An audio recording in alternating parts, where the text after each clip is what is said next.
Soyez les bienvenus sur la chaîne Crypto World. Cette formation sur le changement du monde et les opportunités financières extraordinaires des cryptos peut tout changer dans votre vie.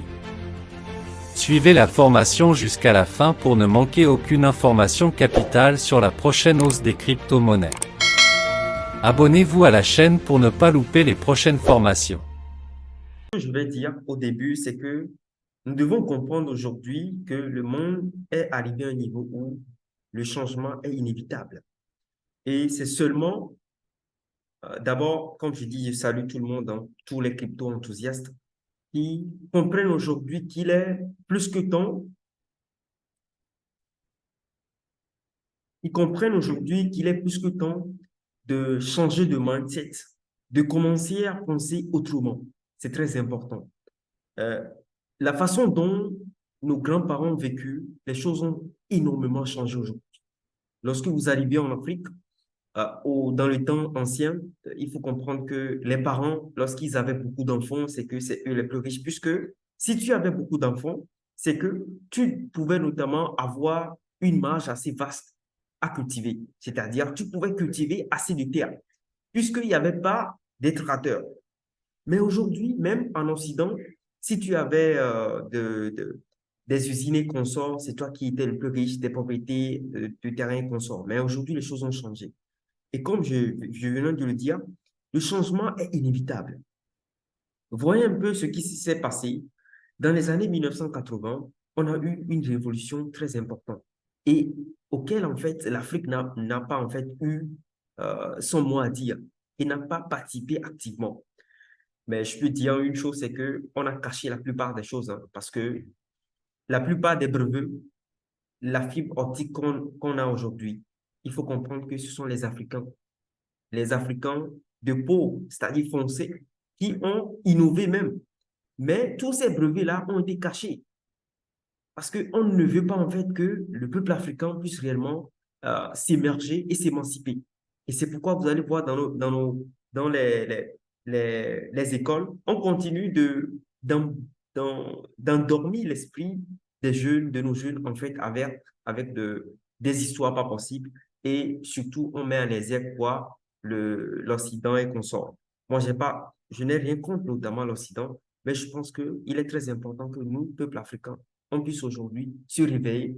Et je pense que c'est ensemble qu'on peut notamment mener cette révolution. Je parle là de la révolution industrielle qui a engendré des grandes réussites financières comme Mark Zuckerberg, Bill Gates, et Steve Jobs et plein d'autres encore. Mark Zuckerberg aujourd'hui, c'est un jeune milliardaire. Simplement, il avait compris, même si on dit qu'il a dérobé ces technologies ou bien euh, la conception de Facebook aux jumeaux, je pense qu'il a le génie, il a compris les choses avant beaucoup de gens. Et il s'y est positionné depuis des années. Aujourd'hui, on voit ce qu'est Facebook, qui se transforme aujourd'hui à Meta.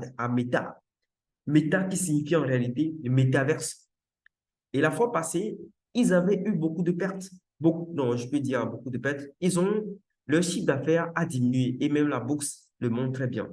La courbe de leur action est en train de chuter.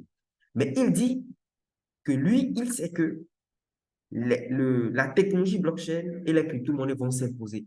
Du coup, il garde sa vision. C'est un homme visionnaire.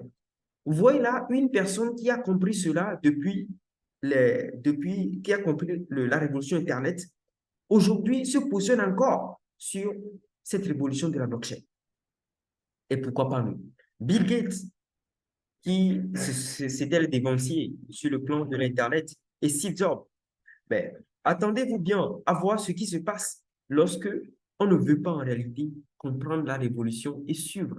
Parce que il faudrait comprendre que lorsque la rivière, il y a un courant violent qui est en train de passer. Si vous ne savez pas faire, vous allez être balayé par le courant. Parce on ne va pas en fait en contre-courant. La mauvaise aventure, pour ceux qui ne se sont pas adaptés, qui ne se sont pas mis à jour, c'est comme le cas de Nokia. Moi, dans le bas âge, déjà à 10 ans, environ 12 ans comme ça, notamment, la maman avait notamment un Nokia. Et pour certains voyages, en fait, on donnait certains Nokia pour notamment, et c'était des Nokia qui sont assez volumineux, je peux dire. Je pense que beaucoup le connaissent, hein, et qui a notamment des antennes comme ça. Mais aujourd'hui, Nokia, c'est-à-dire, c'était un gigantesque dans le monde, dans le domaine de, du, comment dire, du téléphonie mobile. En fait, en ce temps, aujourd'hui, Nokia a presque perdu tous ses pourcentages, notamment du marché, tout simplement parce qu'il n'a pas voulu s'adapter à la révolution. Voyez un peu ce qui arrive lorsqu'on ne change pas de mentalité. Et nous avons aujourd'hui la révolution blockchain et la crypto-monnaie qui vient redonner le pouvoir au peuple. Et je dis là que, en aucun cas, nous devons louper cette révolution. Quelle qu'en soit la situation géographique de chacun, africain, européen, asiatique, brésilien, américain, consort, il y a seulement 2 à 3% de la population mondiale qui comprennent réellement comment le monde fonctionne. Et ceux-là dirigent le monde jusqu'alors. C'est ceux-là, vous allez voir, qui vous diront que la crypto-monnaie, c'est de l'arnaque, mais vous allez les voir aller stocker des centaines de millions de crypto-monnaies. Pourquoi? Simplement parce qu'ils savent que le système classique économique tend vers sa faillite. Alors aujourd'hui, il est temps de se positionner dans ce domaine de la crypto-monnaie. Très important. Nous allons voir un peu les potentialités que les crypto-monnaies ont fait auparavant pour ouvrir l'esprit, pour voir comment est-ce qu'on peut aujourd'hui se positionner et d'ici les 3 ans à venir, on peut réellement aussi tirer notre épingle du jeu. C'est très important. Alors, je vais présenter là un petit diaporama sur un instant. Un petit diaporama sur le cours du Bitcoin aux différents halvings. Comme dit, le halving, on va l'expliquer dans une autre petite formation à tous les actionnaires après. On va le faire, il n'y a pas de souci. Nous avons le Bitcoin en 2000. Le premier halving a eu lieu en 2016, en 2012. Après 2012, il y a eu un halving en 2016. Et écoutez bien, le Bitcoin était en juillet, non, plutôt, c'est pas, ouais, pas bien, ouais. Oui, c'est en juillet, le 1er juillet 2000, le 1er juillet 2015, le Bitcoin était à 286 $. Le Bitcoin que nous voyons aujourd'hui à plus de 28 000 $. Et après le deuxième halving, le 9 juillet 2016, on voit le Bitcoin un an après à 19 700 $. 19 700 $. C'est très énorme. Voyez un peu, c'est-à-dire ce que une personne pouvait gagner avec seulement le Bitcoin. C'est énorme. Mais c'est qu'il faut savoir comment y aller et comment investir et quand investir. C'est la plus importante des choses. Et ensuite, nous avons eu en 2000, plutôt, oui, en 2019, le 11 janvier 2019, le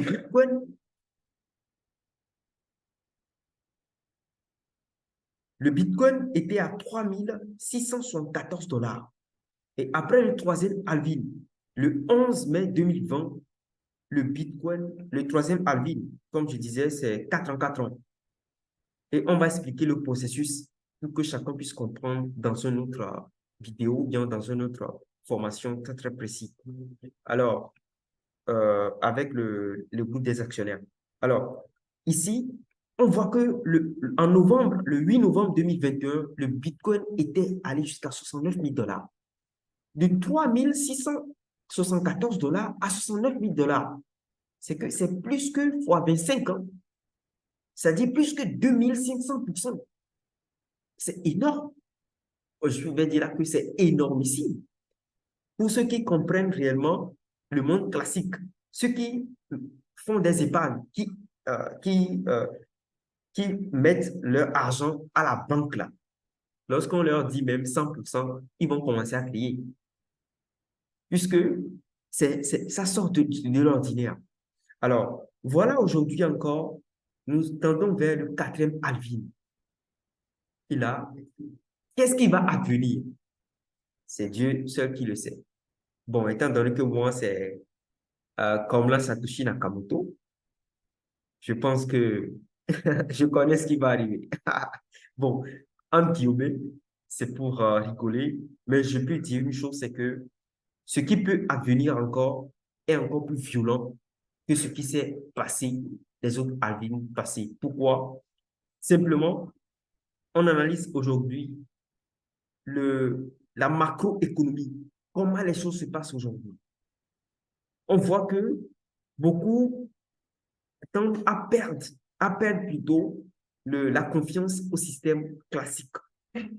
Du coup, ils se tournent vers des systèmes innovateurs et la blockchain ouvre la porte à tout le monde. Alors là, je parle seulement du Bitcoin, hein. N'oubliez pas les autres crypto-monnaies, les altcoins qui sont là et qui peuvent avoir encore plus de pourcentage. Mais attention, attention, parce que lorsqu'on va dans les altcoins, parce que le Bitcoin, c'est l'or digital. Ça, on ne compare pas.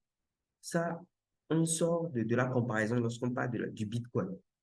Mais les autres altcoins peuvent faire plus que le Bitcoin. Vous voyez là, le Bitcoin a fait de 2019 en 2021 à peu près 4 ans, 4 ans, je crois bien, ouais.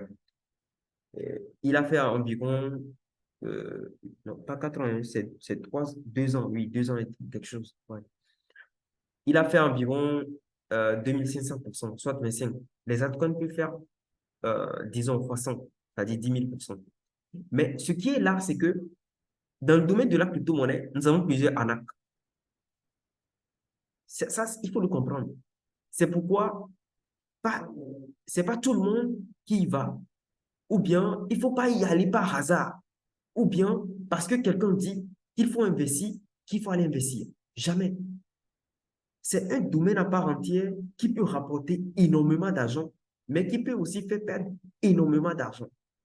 Lorsqu'on parle de tokenomics, si vous ne savez pas ce qu'on appelle les tokenomics, vous allez investir dans une crypto-monnaie où, plus tard, les promoteurs vont déverser peut-être des milliards de jetons et vous allez perdre votre argent. C'est tout.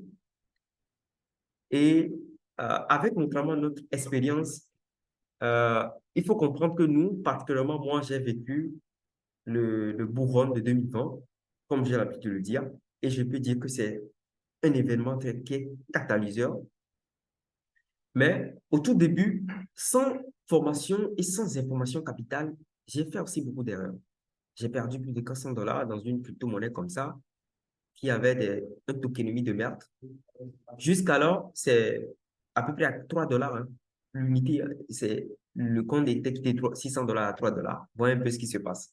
Du coup, c'est un domaine qui demande à la fois de la précision, ça demande de la connaissance et ça demande d'être serein et de tenir toujours à la barque. Alors là, c'est toute une panoplie de choses que on a préparées aujourd'hui pour ouvrir l'esprit à tout un chacun, ceux qui vont suivre